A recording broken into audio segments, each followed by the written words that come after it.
Everything you are about to hear is true. This is not fiction. This is a warning. We often think scams are just about money, a stolen credit card, a fake bank transfer. But sometimes a predator wants more than your wallet. Sometimes they want your soul. Listen closely to this story. Learn from it, because the man in this story didn't use a gun or a knife or a hacker's code. He used the one thing we all trust too easily, a voice. The story. It always started with a ring. In the cramped apartments of Los Angeles and the rainy streets of London, struggling dreamers were waiting for a miracle. And then they got it. The voice on the other end of the line was powerful. It was a woman's voice, commanding, sharp, and smelling of expensive perfume. She said she was a Hollywood executive. She said she was the head of a major studio, and she had a job for you. "We are shooting a blockbuster in Jakarta," she would say. "We need you, now." It was the call every freelancer prays for, a massive paycheck, a chance to work with the elite. But there was a catch. There's always a catch. "The production is moving fast," the voice purred. "You need to fly to Indonesia tonight. Book your own ticket. Bring cash for expenses. We will reimburse you the second you land." Greed is a powerful blinder, but desperation is even stronger. These victims weren't stupid, they were just hungry. So they packed their bags, they drained their savings, they boarded planes flying over oceans, convinced their lives were about to change. They were right, but not in the way they thought. When they landed in the heat of Jakarta, there was no red carpet, there was no film crew, just a humid airport and a driver waiting in a beat-up car. For days, the victims were driven around the city. The executive would call them every hour, barking orders. "Go to this market, photograph the spices for set design. Go to this gym, check the lighting." And at every stop, the command was the same. Pay the driver, pay the translator, pay the fixer. "Don't worry," the voice promised. "The wire transfer is coming, just one more hour."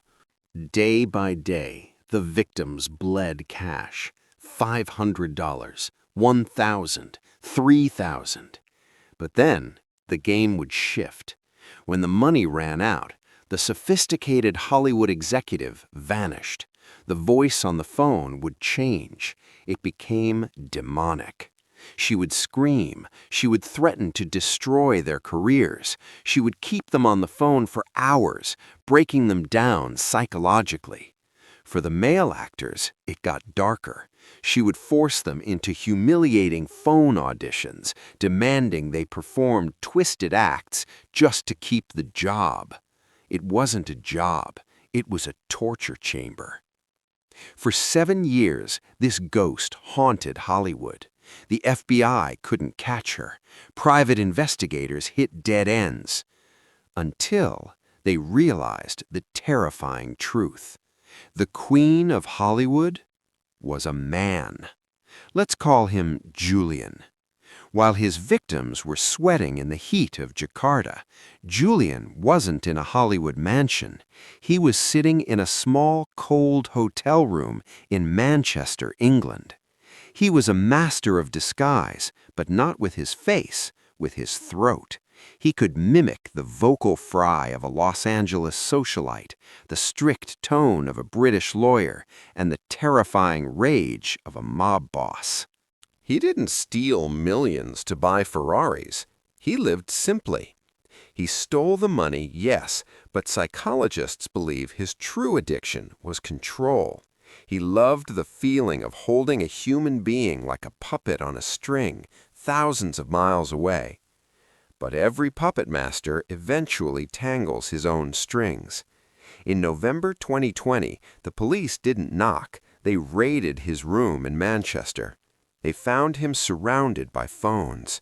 The man who had terrorized hundreds, the man who had played God with people's lives, was just a lonely, twisted figure in a dark room.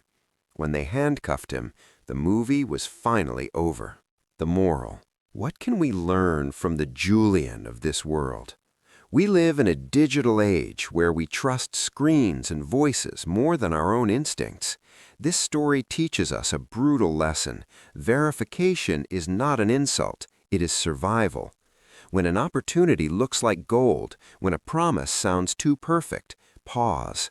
The devil doesn't come to you with horns and a pitchfork. He comes to you as everything you have ever wanted. Don't let your desperation for a breakthrough silence the alarm bells in your head, because the most dangerous trap isn't the one you fall into, it's the one you willingly walk into.